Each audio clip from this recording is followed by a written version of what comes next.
You know, I'm not sure this pedal actually exists. You don't know what cryptid means, do you? You're Googling it right now, aren't you?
What's up, everyone? I'm Jack Fossett. Welcome to this demo and review of the brand new Wampler Cryptid Fuzz. This is a very, very versatile, very tweakable fuzz that's kind of a graduation of other fuzz pedals from Wampler.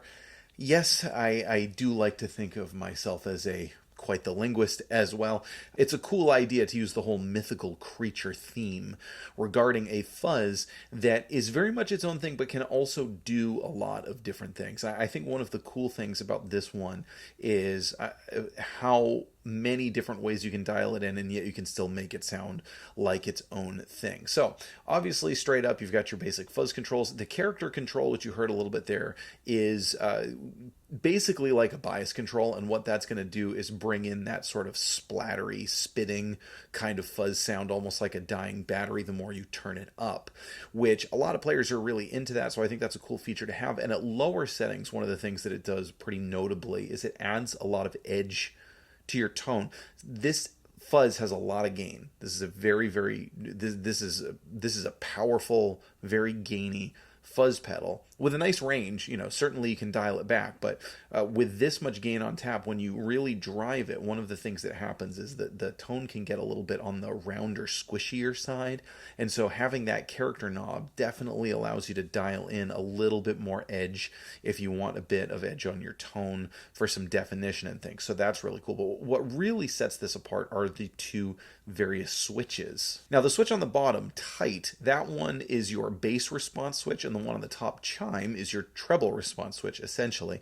And at the bottom settings is stock, and you can get various levels of brightness and bass control depending on where you set them, notably tightening up the bass as opposed to having that kind of like big fuzzy boomy bass sound. And those switches are what really allow you to tailor this to not only to your guitar rig, but also to make this fuzz kind of a doppelganger. So like it sounds like its own thing, but if you want, you can definitely make it sound like a big muff. You can definitely make it sound like a fuzz face. You can definitely make it sound like a tone bender, or many other fuzzes that are out there when you use the switches in combination with the character knob. There's just a lot of different ways that you can dial this in. And again, let alone the fact that it's very easy to tailor to different guitars and different rigs.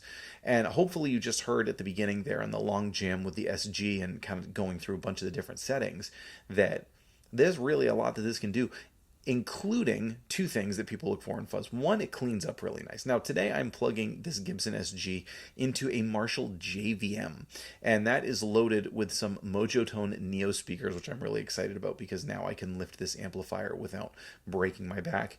But what's really cool, again, is that, even with a pretty aggressive rig, like an SG into a modern Marshall, you heard it cleans up pretty nicely. Also, when you dial the gain back, and then particularly when you play with the switches, you can get it to sound almost more like hybrid overdrive territory, which is really neat. Again, very, very versatile. And, for people who want to like fuzz, but fuzz can be an acquired taste, particularly some of the vintage fuzz pedals. You kick it on, it's not like kicking on an overdrive. I'm not talking about this one, I'm talking about fuzz in general. It's not like kicking on an overdrive or a distortion, which sort of feel like they integrate with your tone. Sometimes you kick on a vintage style fuzz and it feels like it just totally blankets your tone. And it takes a while to get used to that. It was something that I had a hard time with when I started using fuzz pedals, because it was kind of like I knew I wanted to like them because I liked a lot of the classic tones that fuzz was responsible for. But I kept kind of just being like, when I would plug it in, I felt like my guitar disappeared and was sort of replaced with this just weird sound. And so, that sort of took a while, and you got to learn how to play it into an overdriven amp, and you learn how to use your volume knob and everything, but you also just need to kind of like develop an ear for it. A fuzz like this, I think, is a lot easier to develop an ear for because it does sort of feel like it integrates with your tone more. And again, because there are lower settings where it somehow strafes the line between a fuzz, an overdrive, and a distortion. It can kind of get into some of that middle territory a little bit where, it's like an overdrive that sort of sounds like a fuzz when you turn it up, or, like stacking a lower gain fuzz with an overdrive. You back the fuzz off, you play with the switches, you can get into some of that territory. And what I want to do in the next part here is show you with a Fender Telecaster. It's a Wampler video. I always feel like I have to play a Telecaster on a Wampler video. I don't know why. I just do. But in this next part, I'm going to use Telecaster. I'm just going to keep it on one setting. But hopefully you'll hear this is one of those settings, right? Still cleans up beautifully, gains back a bit, playing with the switches, and to my ear, this sounds kind of like stacking a low gain fuzz with a low gain overdrive, like an edge of breakup overdrive, and this is that kind of territory that you'd get into.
So, folks, this is the Wampler Cryptid. This is a really, really cool pedal. I always love Brian Wampler's drive pedals. I've said this before, probably in every single Wampler video I've ever done, but just in case you haven't watched any of the other Wampler videos that I've done, I always feel like his ear is tuned the same way as mine is, because I find the style, the character of his drives very pleasing to me. There are some companies out there who make great overdrives, like really, objectively speaking, high quality pedals that I don't mesh with. And I think it's because, somehow I don't really just connect with the same style of breakup that they do. Their ear seems to find something else pleasing that my ear doesn't. Brian Wampler and I've actually met him very briefly. He won't remember this. It was at the NAMM show once, but I did meet him very briefly once. But he and I were right on the same page. We like the same kind of drives. So, folks, that's what I got for you today for the Wampler Cryptid. If you're interested in this pedal, do your shopping through the links below. Whether you're interested in this pedal or anything else, that's an affiliate link. Do your shopping through that link. Supports my channel, no additional cost to you. Please remember to like, share, and subscribe, and we'll see you next time.